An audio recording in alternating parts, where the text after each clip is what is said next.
Let's see a show of hands. How many of you shop owners got into the collision repair business because you love bookkeeping and accounting? Nobody? Don't worry, me neither. And even if you've got QuickBooks or reports from your management system, do they really tell you how healthy your business is? Well, today we're fixing that.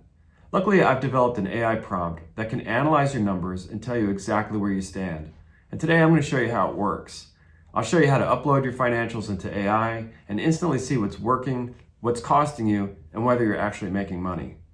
If that sounds like that may help you, then come join me in the labs. Hey, I'm Tom, and I'm back here in the Hero Group AI Labs with yet another experiment. I don't know about you, but when I had my agency, my least favorite thing in the world was to pay taxes and deal with my accountants. Now, I'm not a financial whiz by any means, and half the time it was all I could do just to keep up with what they were telling me. Now, most of you are probably using QuickBooks. Maybe you pull reports out of your management system, but let's be honest. Do any of the spreadsheets ever really tell you anything about your business? Do they actually help? Do you see how your business is actually doing? Does it let you drill down visually to understand what's working and what's not? Well, today we're going to fix that. We're going to build a financial analysis machine, one that you can use anytime simply by uploading your spreadsheets. This tool doesn't just crunch your numbers, it'll explain what those numbers mean for your business. By the end, you'll have a system that can analyze profitability and growth trends, break down your labor costs and material performance, audit your overhead costs, spot some red flags before they turn into problems, and benchmark your results against industry standards. And in the notes below, I'll share the exact prompts that I use so you can build the same thing for your shop. Now here's what your new AI-powered diagnostic machine will do. It'll check for profitability and growth overview. It'll do a labor and materials deep dive. We'll do an expense and overhead control. We'll do a variance and a red flag scan. And we'll do a benchmark and action summary. So in the end, you're going to get two views side by side. You'll get the financial analyst view, the precise, data-driven and visual, and then I'm going to have the AI do it in a shop owner view to kind of give you some plain talk and some operational and actionable insights. You'll know exactly where the money's going, what's improving, and what needs attention without staring at other confusing spreadsheets. All right, so let's get into the experiment. So the first thing you're going to want to do is obviously go to your QuickBooks.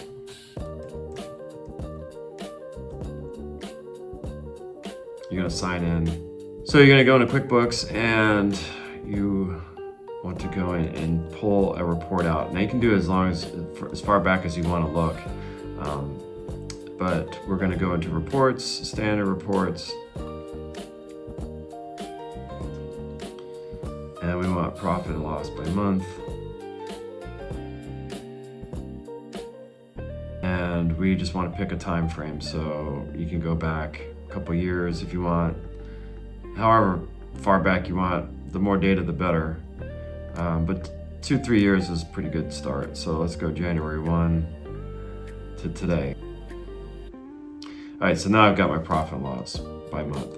All right, so now the next step after you've got your downloads is to start to prompt AI with the information. So I'm going to come in here to my new project. I'm going to create one called financial.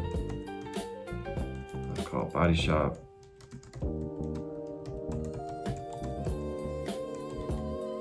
Analysis. So I created a project so that I can upload these spreadsheets and my prompts so that I can come back to them later. 3 months, 6 months, whenever I want to review the data again. Okay, so I just told it that I'm going to upload the P&L and then I'm going to hit it with a bunch of prompts and then I want a final prompt. I've already pre-written all these out here. So I'm going to upload this P&L information that I have and let it vectorize it for a minute. All right, now it's got all the information that it needs, so I'm going to hit it with the first prompt. The first prompt is profitability and growth. So the profitability and growth overview, it'll start by reading your P&L, breaking out revenue, your COGS, your gross profit, expenses, and net income. Then it'll show you how those numbers trend over time. It'll even benchmark you against top performing shops. Like go through it with you here. You're a collision industry financial analyst, reviewing a shop's monthly P&L statement, tasks, calculate and summarize, review COGS, gross profit, operating expenses, show year over year and month over month trends, identify top 3 strongest and weakest months for gross margin, benchmark against, these are the benchmarks here, then restate findings in other words as a shop owner consultant would, simple, plain language, And then here's the output format. So let's grab prompt 1. And I also included a prompt for the visuals that I want. So we're gonna come over here, we're gonna add our prompt, and then we're gonna let it think for a while. Now we got our results that we want. Perfect. Now we have full, clean financial results. Here's your shop's P&L analysis. So it's gone through and it's sales fluctuate strongly month to month, above target on average, but volatile in gross profit. Operating expenses running hot, overhead likely oversized by current sales volume. So it's finding some information in here. Top 3 gross margin months: December, January, and August. Bottom 3 are July, May, and November. Trend notes: revenue drift highly inconsistent, likely tied to DRP volume. Well, this shop is not a DRP, so it is tied to work volume. Gross margin variance swings from negative 0.4 to 64%, indicating cost control or estimate compliance issues. Expense leverage: OPEX ratios surged above 80% in weaker months, so it costs a lot of money to run the company in certain months. Net margin: only 3 of 13 months positive, with sharp losses tied to expense spikes. Now, I can tell you in this data, it's really not a fair assessment because the owner is repaying back a very recent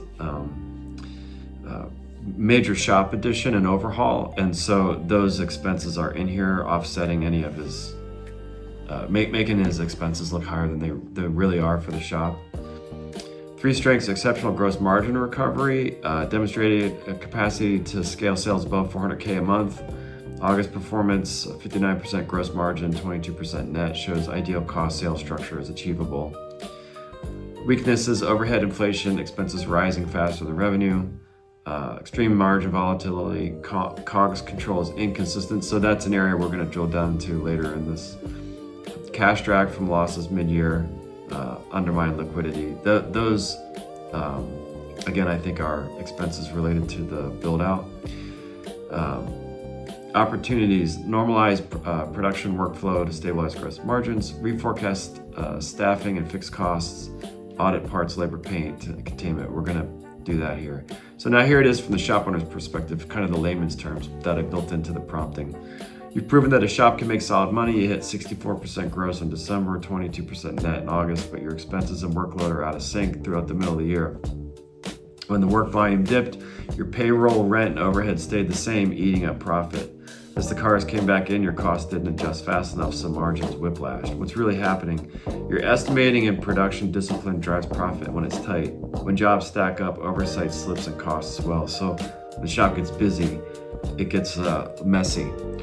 Staffing and scheduling might be sized for a higher car count than the shop is consistently producing, so he may be a little bit lopsided on his overhead. Administrative or vendor costs are creeping, possibly DRP discounting. That is not the case. It's a non-DRP shop. Parts markups or sublet management inefficiency. Actions to take: watch for labor efficiency, parts gross profit. If gross profit falls below 50%, dig into the COGS detail that month. Adjust payroll, rentals, non-production spend when sales dip below 300K, and fix expense structure. So hopefully that's helpful. Let's move on to the second prompt.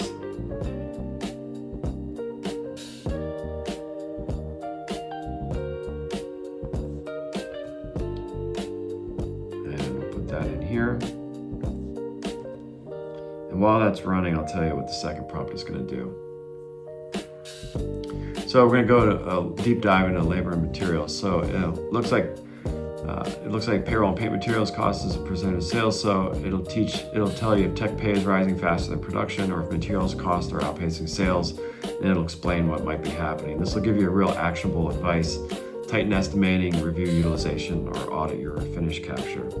From the shop owner's perspective, what's driving the change? Tech pay versus workload. Labor is tracking close to last year's proportion, which means you likely staffed okay for January's car count, but you're operating with tight margins for error if volume stays soft.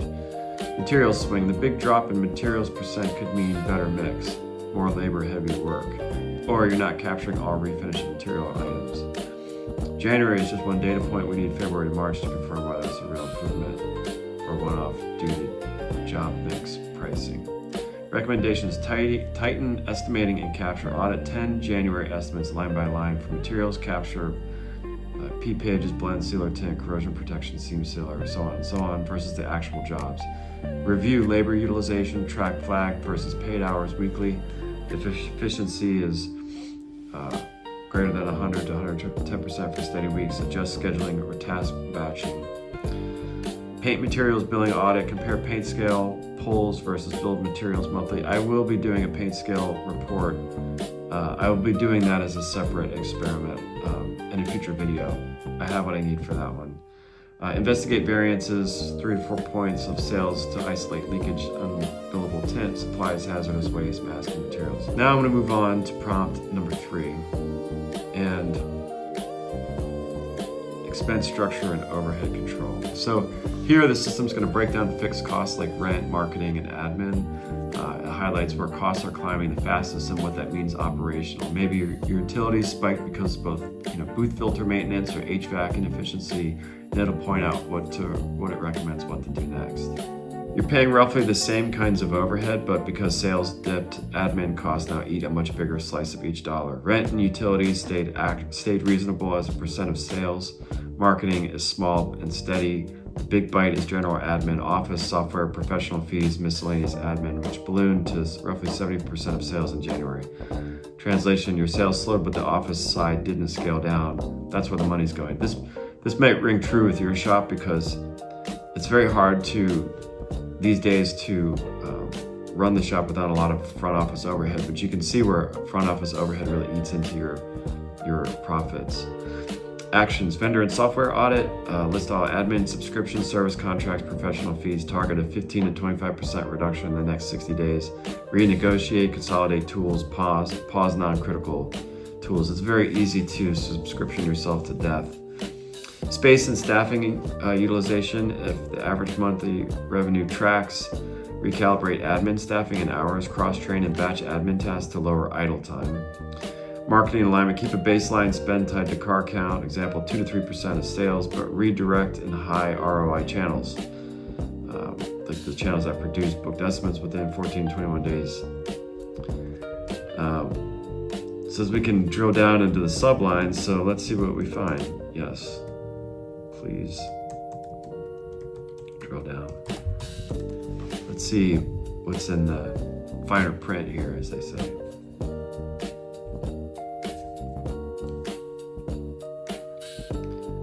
Now we've got our breakdowns. Stripped out the numbers, pulled every total, line matching, G&A keywords. You'll see the full interactive table in the viewer. Key takeaways, high level. The shop owner's perspective, what's happening. On the office side, admin, software, professional services, insurance didn't scale down with sales.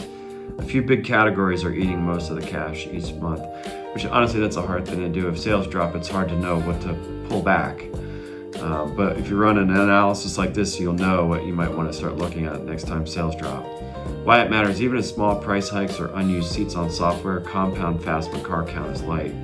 That's why your overhead percent jumped. Where to look first? The Pareto shows a few of the categories that matter. Start there for the biggest wins. Actions: practical. Vendor renegotiations and seat audit for the next 30 days. Pull invoices for professional fees, insurance, and software. Cut unused user modules, move annual to monthly if needed, and solicit competing quotes on insurance. Targeted 10 to 20% savings on bundle. Map the top 3 admin tasks by time: claims, email, status calls, supplement packaging. Batch low value work and shift status updates to automated text and email where possible to reduce hours. By the way, I have a tool that does that. It's called Voltonic. It will help you to streamline communications with your customers, because the AI writes the messaging for you.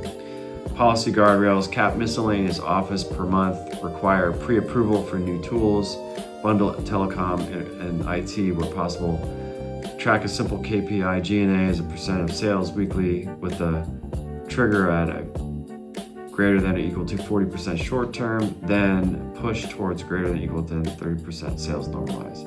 If you want, I can put out a 1-page cut plan ranking the top G&A lines. I'm not gonna do that here, but you could do that with this tool. All right, I'm gonna move on now to the 4th prompt: variances and red flags. So the financial analyst view, I published an interactive table, variance flags of revenue, gross, and you can see here's the graphs here.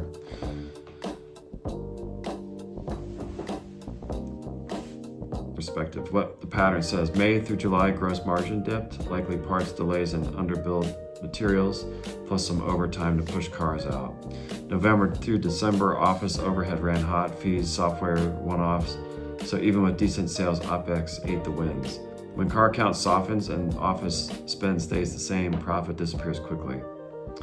Watch next time insights, monitor supplement backlog weekly. If supplements sit 5 business days, expect a gross profit drift. Assign dedicated follow-up slot to close them. Manage text scheduling and overtime, track flag versus paid hours if efficiency is greater than 100% for 2 weeks. Rebalance the work mix. Materials capture checklist for every refinish job, confirm blend, seal, or tint corrosion. Make sure everything's billed. Aim to keep materials variance within 2 to 3%, 2 to 3 points normal. By the way, there's a great tool out there that'll do this and help you with your materials billing. It's Eagle MMS. If you haven't heard it, take a look at them. All right, if you want, I can export the flag months and cause one-page control brief. I'm not going to do that, but you have the option if you use this tool. All right, now finally, I'm going to give it one last thing: benchmark and action summary. And then we'll do the master prompt. So finally, this now will roll everything up into one master summary to show how your shop compares to industry targets, what's out of range, what actions to take next, and it'll even give you an action plan: who owns it, when to start, and how success is measured. So let's take a look at what it's determined here. So it's given me all of the metrics. It's given me the actual shop percent, the benchmark percent, and if I'm at, above, or below target.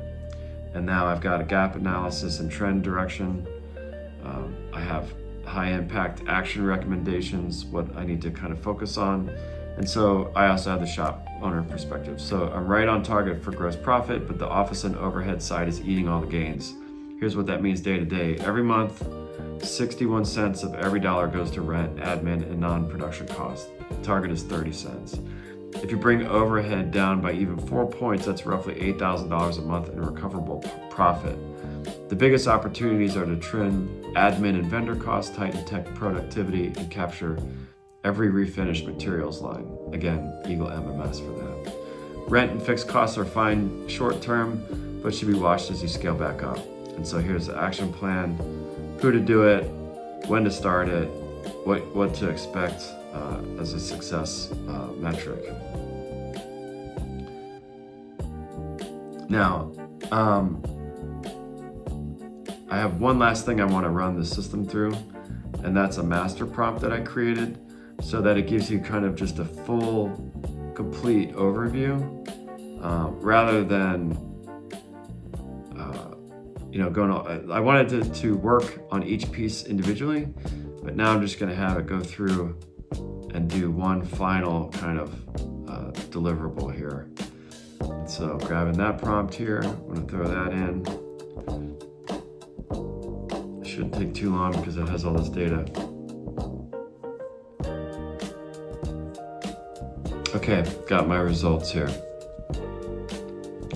which we've already seen, but I wanted to show you what the final result's going to be. So executive summary: overhead's primary drag, gross margins are generally within range, net margin averages negative in 2023. Gave me 3 actions here to work on. Then it overviewed my profitability and growth overview, gave me my financial analyst view, showed me my best months, benchmarked me against the industry, showed me what my strengths were, what my weaknesses are, where my opportunities to improve are, and then we have the shop owner perspective wrapping it up. So again, labor and materials deep dive summary, expense and structure and overhead control summary, variance and red flag scan summary, benchmark and action summary, and then kind of a closing note here. So I'm Tom again here from the Hero Group AI Labs. Thanks for watching, and I'll see you in the next experiment.